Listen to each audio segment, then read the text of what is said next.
Howdy.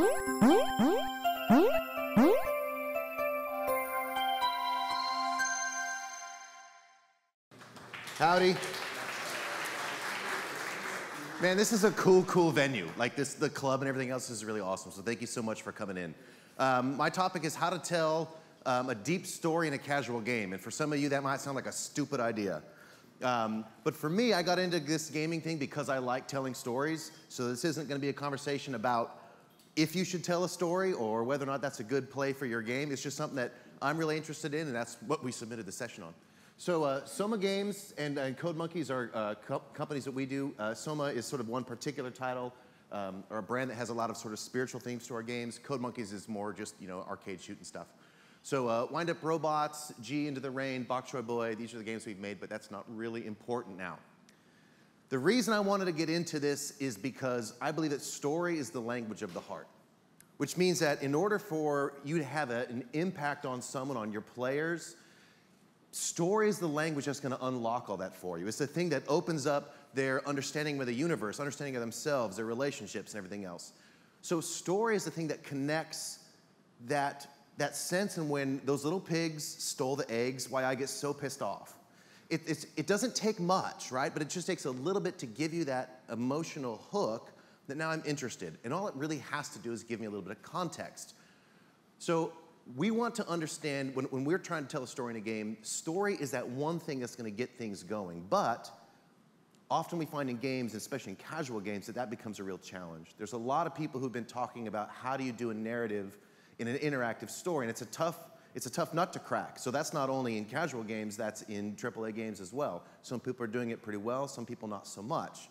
And there are 1,000 different techniques, everything from cutscenes to in-game cinematics and everything else. What's interesting, I think, particularly about the mobile space, and so casual is in this thing as well, is we have some really unique technical opportunities to tell stories that haven't existed previously. So I'm going to talk a little bit about that.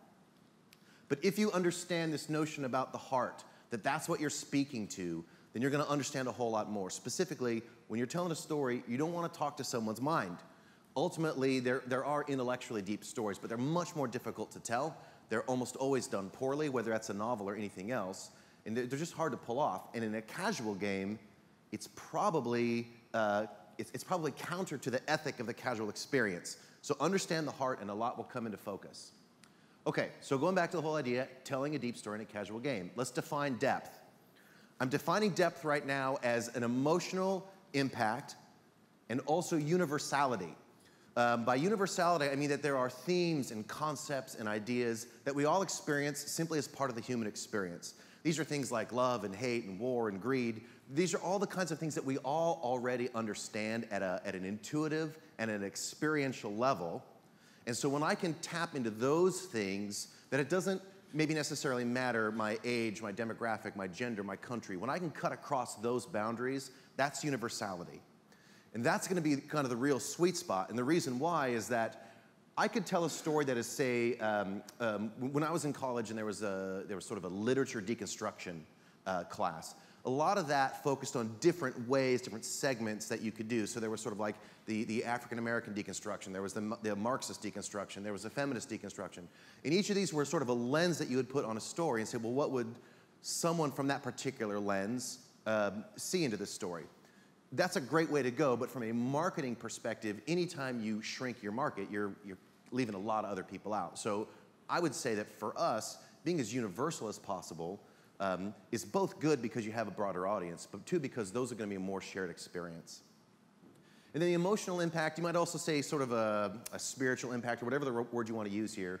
But I mean that part that's your heart. I mean that part that makes that tension in your stomach. It makes your heart race with either fear or excitement or thing. If you can make someone cry, right? This is sort of the goal of video games, a video game that makes you cry.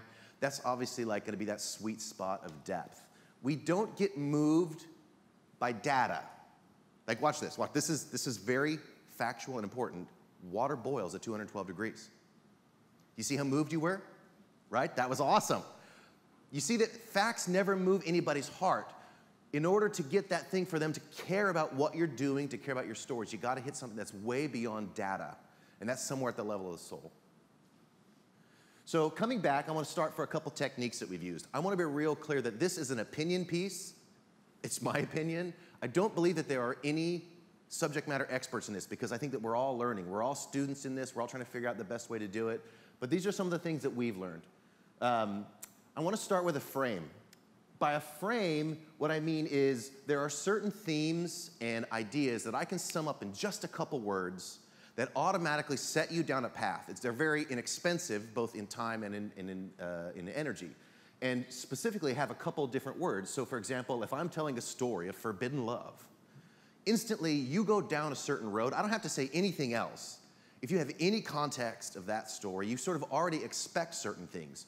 You know it's going to be kind of maybe a Romeo and Juliet thing. There's going to be like, you know, the boy meets girl, but they're not supposed to meet because they're from the wrong side of the tracks or whatever else. You instantly from that place have a context that you get for free. As a storyteller, I set myself up. Some other things are like coming of age, so Catcher in the Rye or The Graduate. These kind of stories, instantly, I know what a coming of age story is about. What do I also have up here is the fall from grace story. Very common theme. We all know that here's a guy or here's a character who does something wrong. All of a sudden, he's out of favor. She's out of favor. He has to usually have to rebuild themselves. There are, it's been told in narrative structures that there's only about a dozen stories that are ever really told, but over and over and over and over and over again. This notion of a structure should not sound to you, if you're a storyteller, as a constraint. It should sound to you like a starting point. And when I can frame my story in a game, I really have so few moments to capture someone in a casual game before they just bug out and go play some other match 3 game.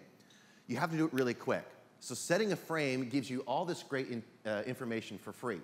So I'm going to be using Wind Up Robots as an example. This is a game that came out around Christmas time.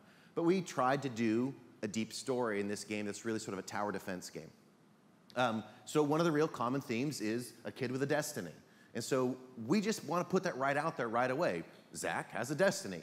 And his grandfather plays the archetypical role of sort of the wizard. He's the Gandalf character. He's the mentor, Obi-Wan Kenobi character.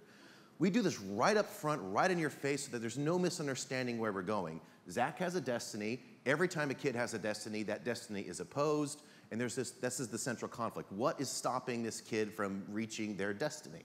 That might be to bring balance to the force or whatever it happens to be. You recognize this story in 1,000 different forms. Use that. And you can really move the game forward as someone has context instantly.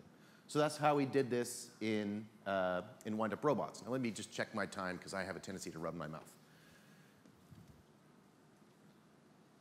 Okay, good.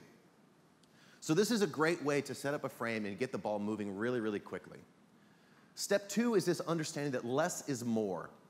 And what I mean by that is, if you find yourself a storyteller, there's a good chance that you're like me and you like to run your mouth. You like to nurse every word in the story. You're like, whether it should be a verb or an adjective, this kind of stuff matters to you. The thing is, especially in a casual context, fewer details is going to make a much richer story. It's going to allow people to fill in the details around the story with their own experience, with their own expectations. It might not be what you would have described, but the truth is that story will be more meaningful and more impactful to them.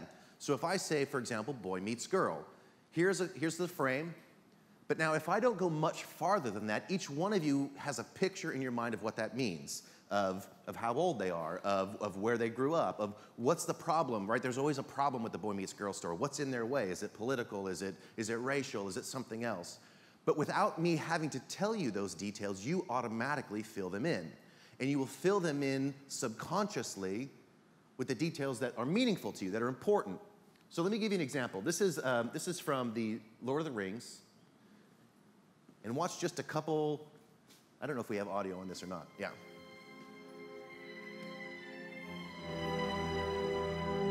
The world is changed. Much that once was is lost. For none now live who remember it. History became legend. Legend became myth. And some things that should not have been forgotten were lost. Okay, what did we have there? 30 seconds, 45 seconds, maybe 30, 40 words. in that very, very short detail, Galadriel sets up a story that even if you don't know the story, and if you don't, there's a problem. Like this is, you sort of are already set up for it, right? You were already set up for this idea of something really, really important happened a long time ago, but these jackknobs now, they've forgotten it, and that there's important details about darkness and light. The music, the tone, a very few details give you a wealth of information. In fact, most people have said that Tolkien's best strength in The Lord of the Rings in the book was that he was constantly implying a past that he'd never written. Now later on he gets to write it and you get to explore more. But if you remember, even just in The Hobbit, he would with place names and with just offhand references to events, there was this impression of depth, right? But really, so often, I had no access to what was going on there. And for all I knew, he'd never really known about it. But when he talks about sort of the lay of Luthien and Aragorn is singing this song about Beren and Luthien, there's this history that is implied. This is where less is more. You can imply so much and get so much traction with people without having to say anything. Now, going back to what we did in Wind Up Robots, what happened to Grandpa? It's okay, this is a question.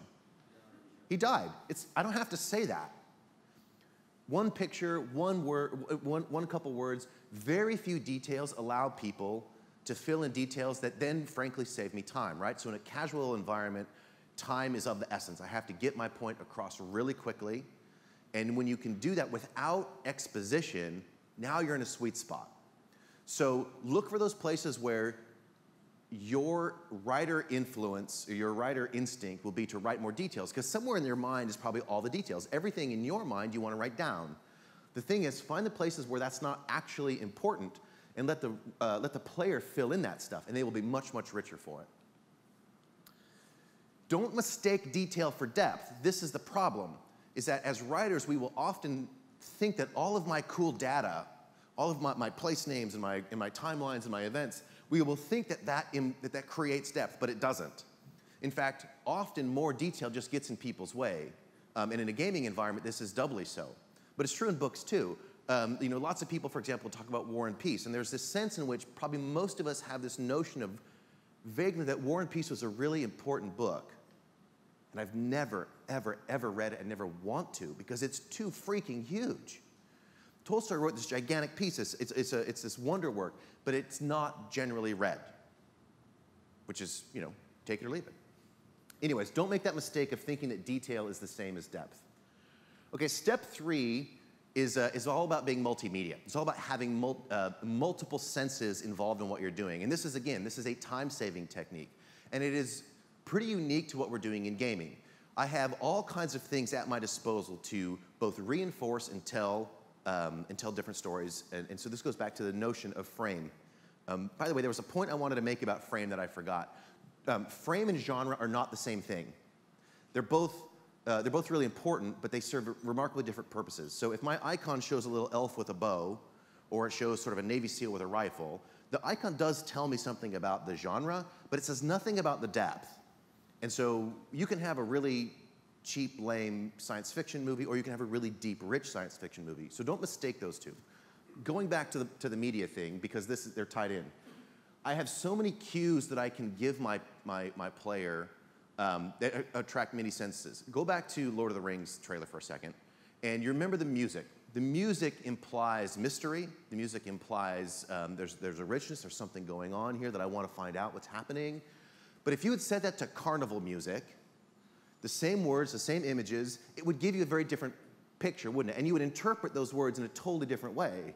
Something that's lost is forgotten. Something that's long ago is here now. It all changes really rapidly. So use these other senses as much as you can to either reinforce or provide subtext to the story. So in Wind Up Robots, for example, when Grandpa dies, the whole tone of the music changes, it gets somber. Now that's easy stuff, so this isn't genius stuff. But I want to start thinking about some things that you might not have paid attention to. Lighting in your scenes is actually also a really good thing, and films will do this. This has become a real art form. There's a web tool, I can't remember its name right now, but it basically takes any movie, well, not any movie, but a lot of movies that they've processed, and they'll take sort of one frame about every minute or so. And they basically just do a color match on what is the tone of this frame, right? And so it might be brown, red, blue, green, whatever it is. And they sort of lay this out on a graph. And what you can see really visually is that most movies that are done well, the color filter on each frame changes with the mood of the movie. And so when it's action-packed, you have vibrant colors. When it's sad, things turn towards the blue. When they want to indicate life and energy, they're going to put sort of a green filter on everything. These are really good tools that films have been using for years, that painters have been using for years, but they indicate emotional context for your viewers. So for example, Wind Up Robots, we use a lot with lighting. And so this is a big tool that you don't want to overlook. Effects, voiceovers, we found, and frankly, this was a surprise to us, the way in which your voiceovers can work can do magic for what your story is. The person's voice might be deep and gravelly, and that says something. You might have that kind of like Marine Sergeant sound, or it might be sort of a sweet maiden who needs to be rescued. The voice, the tone, the tempo of voiceovers is magical. And also, it's probably one of the places that a lot of developers just don't think they can do, often for a cost perspective. It feels like, gosh, getting an actor is going to cost me a ton of money. But it's incredibly effective. It works really, really well. So think about voiceovers. Music is really cool.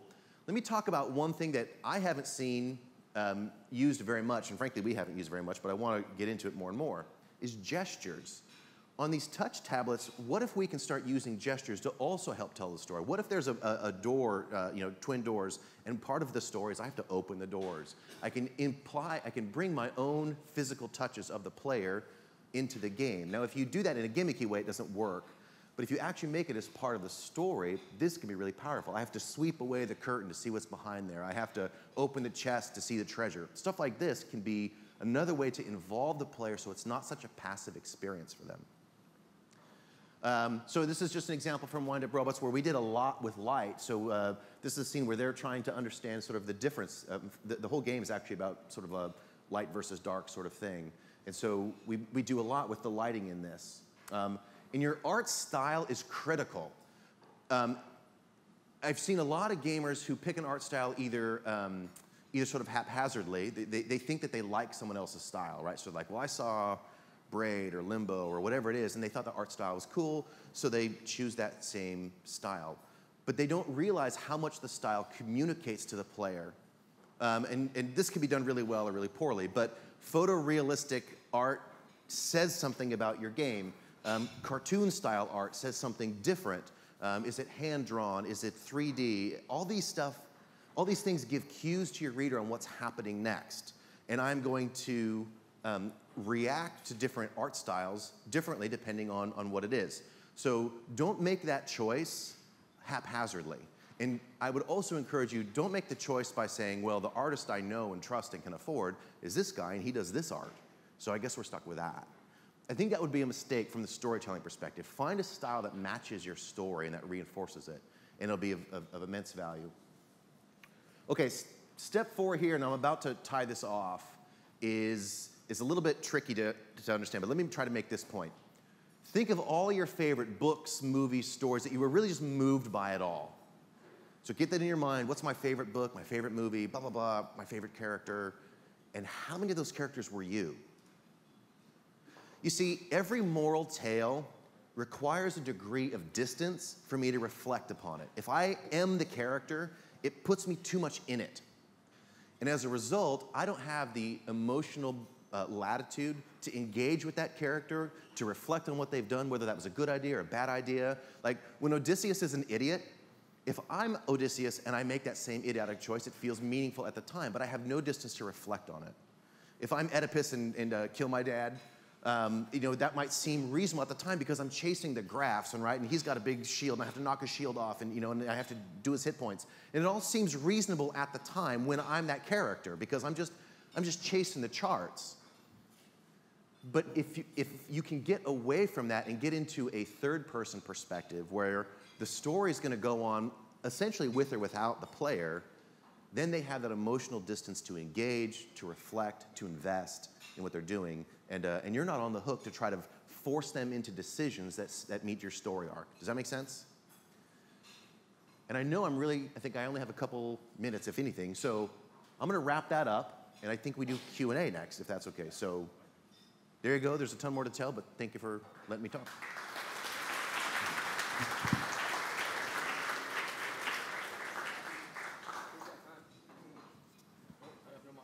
No mic. We got time for a couple questions. Hi. I'm going to be very controversial here because I think what you're actually talking about is effective superficiality. I don't think you're talking about depth at all. Okay. I think depth comes from character. I think it comes from actions of those characters, and that's actually really hard in games because, of course, we want to let the actions be done by the player. And your actual comment about reflection on action is really cogent. But overall, the things you've said are like trying to nail that first thing with like, oh, it's your destiny. That's not only cliche, it does all the worst things in storytelling, which is like, you're gonna, like you said, you're gonna let the player tell the story, but then you're not telling a story anymore. You're not giving them anything that really they can latch on to. I've done casual games with very deep stories for about 8 years now. My first one was The Witch's Yarn. It was about a woman after her husband died, regaining her personal power. The second one was Dangerous High School Girls in Trouble. It was all about women in the 1920s trying to take charge of what the suffragettes had brought to them. These are really about characters and things. So I really think that all these little tips you gave are really good for storytelling for casual games to be effectively engaging and motivating. But it's also called just tugging somebody's strings. And really, you really want to get under all that and really bring them something fresh and interesting that they can really, deeply connect with to really bring depth to a story. I realize that's not a question, but I would like to, one, respect, I think that's really great what you're saying, but I will respectfully disagree as well. I think that what you're describing is the notion like, given the time and the context, a deep story has all these great things of characters and stuff. But in the medium, I think that we don't have those options. And so you're left with basically, you're left with basically shorthand. And if I can't go to cliches, sure. So, but I guess depth becomes a question of how you define it, right? So not so much complexity. Okay, well then that's fair. Well, thank you, Keith, for your at least passionate disagreement. I love that. I think that's awesome. That's the whole point of these talks, is really to get people thinking outside the box, inside the box, all around the box. So, any other questions? Any other comments?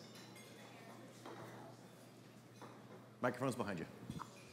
I was just wondering what your thoughts were on how pictures could actually get in the way of telling story. Because sometimes you can say too much just by showing an image where there could be an emotional connection like you were referring to just by showing a couple of words on screen. Yeah, I think that that's a really important tool. And so, for example, when I talked about setting the frame, I think words are going to be more effective than a picture. But I think that they have to be used in tandem where appropriate. And one book about the difference between iconography and symbolic language that I really recommend is called The Alphabet versus the Goddess. Outstanding book, and it talks a lot about kind of right brain, left brain thinking and stuff like that. I think we got time for one more quick question. Anybody? Down the front. Our runner is coming to you, don't worry. She's trapped behind food.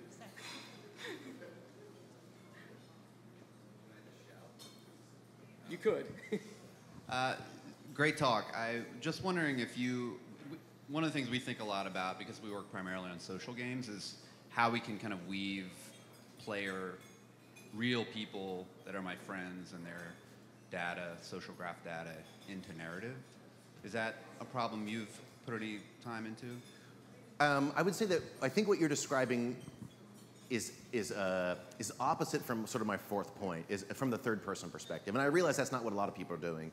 I find that it's really difficult to make a first person story really meaningful, simply because I wind up either having to make the story so open-ended that it can mean anything, right? So whatever players' actions do, they do whatever they want. And then I'm not a storyteller anymore, I'm a facilitator. Or I have to sort of like twist their arm to do what I want them to do, and I can be more or less tricky about that, but it feels disingenuous to me. So my notion would be, I think that social games by definition are different from the storyteller perspective, I think. But I could be an idiot. I have been in the past. Ladies and gentlemen, Chris Skaggs.